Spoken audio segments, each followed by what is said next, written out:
Inactivity is the root of negativity, मतलब नकारात्मक। अगर मेरे को लग रहा है कि मैं अंदर से नकारात्मक हो रहा हूं, तो उसकी सबसे बड़ी वजह है कि मैं इनएक्टिव हूं, मैं एक रुका हुआ आदमी हूं, मैं एक्शन में ज्यादा नहीं हूं। If you feel yourself dull, depressed and incompetent, the only reason is inactivity. यदि मैं अपने आप को डल महसूस कर रहा हूं एंड डिप्रेस्ड, डिप्रेशन किसको आती है मालूम है? कि जो आदमी अपनी परिस्थिति के लिए रिस्पॉन्सिबिलिटी लेने को तैयार नहीं है, if he is not considering that I am responsible for this good और बैड सिचुएशन, तो वो आदमी हमेशा डिप्रेशन में आता है। तो जब मैं अपनी असफलता को लेकर के या अपनी विफलताओं को लेकर के दूसरों को ब्लेम करता हूं, तो मुझे एक ही चीज मिल सकती है, दैट इज डिप्रेशन। तो इनएक्टिविटी एक ऐसी चीज है कि अगर मैं एक्शन में नहीं हूं तो मेरे को डिप्रेशन भी आता है, मैं अपने आप को डल भी महसूस करता हूं एंड साथ ही साथ अपने आप को इनकॉम्पिटेंट फील करता हूं। इनकॉम्पिटेंट मतलब कि मैं स्पर्धात्मक नहीं हूं, है ना, मैं दूसरों लोगों के साथ में कॉम्पीट नहीं कर पाता, ये मेरे बस की बात नहीं है, ये तो पैसों के पीछे पागल आदमी है, ये करता ही रहेगा। बेसिकली इस सोच के पीछे की जो वजह है वो है इनएक्टिविटी, कि they don't want to get into action.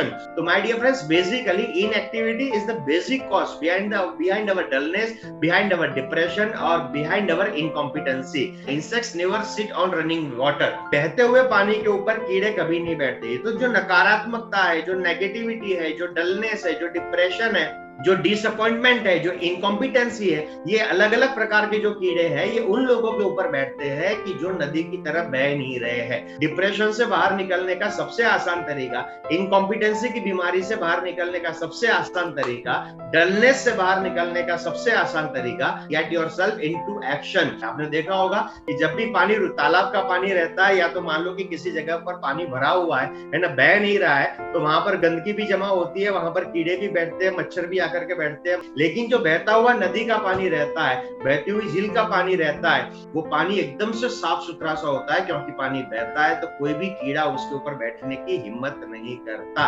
ठीक उसी प्रकार से अगर हम भी चाहते हैं कि हम अपने आप को एकदम फ्रेश फील करें, हम हमेशा अपने आप को एंथुसियास्टिक फील करें, हम हमेशा अपने आप को ऑप्टिमिस्टिक फील करें, हम हमेशा अपने आप को कॉम्पिटेंट फील करें, तो इसके लिए जरूरी ये है कि keep yourself active.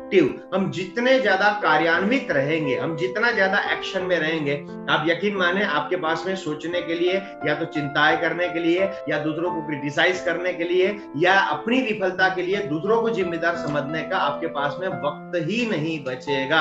Because activity is the simplest way, activity is the easiest way to come out of dullness, to come out of depression, to come out of incompetency. Please समझिएगा, नींद दो प्रकार की होती है। एक होती है स्लीप विद डिससैटिस्फैक्शन, मतलब असंतुष्टि के साथ में मैं जब सोने की कोशिश करता हूं तो मेरे को रात को 1-2 बजे तक नींद नहीं आती। लेकिन अगर आप सुबह 8 बजे से लेकर के रात को 8, 9, 10 बजे तक लगातार बिजी रहते हैं, और फिर जब आप बिस्तर में पड़ते हैं ना, तो 1, 2, 3, 4, 5 सेकंड के अंदर आपकी आंखें फट से बंद हो जाती है, और इसे कहते हैं सही नींद। जब कार्य करने के बाद में, कर्म करने के बाद में बदन इतना थक जाना चाहिए कि बिस्तर में लेटते ही आंखें बंद हो जाए। हमारे संत महात्मा जो है वो कई बार बोलते हैं कि बिना कोशिश के अगर आंखें बंद हो जाती है तो समझ लीजिए कि आपने उस दिन बहुत जबरदस्त कर्म किया हुआ है। और अगर आंखें बंद करने के लिए कोशिश करनी पड़ती है, दैट मीन्स कि आपके जीवन में कोई ना कोई असंतुष्टि है, आप अंदर से फ्रस्ट्रेटेड है,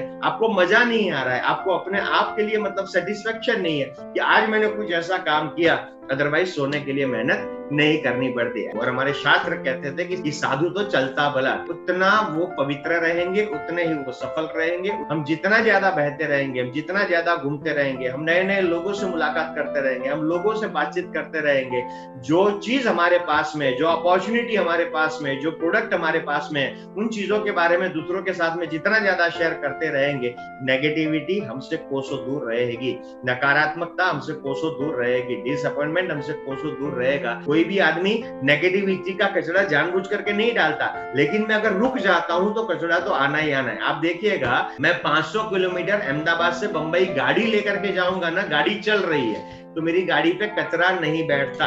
लेकिन वही गाड़ी यदि 8 घंटे मेरे घर के बाहर खड़ी रहेगी तो उसके ऊपर धूल मिट्टी चढ़ जाती है। इसी से हमें समझना ये है कि चलती हुई गाड़ी पे कचरा नहीं चिपकता, रुकी हुई गाड़ी पे कचरा चिपकता है। बहते हुए पानी पे कीड़े नहीं बैठते, रुके हुए पानी के ऊपर कीड़े बैठ जाते हैं। शायद इस विचार को स्वामी विवेकानंद जो थे उन्होंने बहुत सरल भाषा में इसको कहा था कि प्रवृत्ति जीवन है, निवृत्ति मृत्यु है।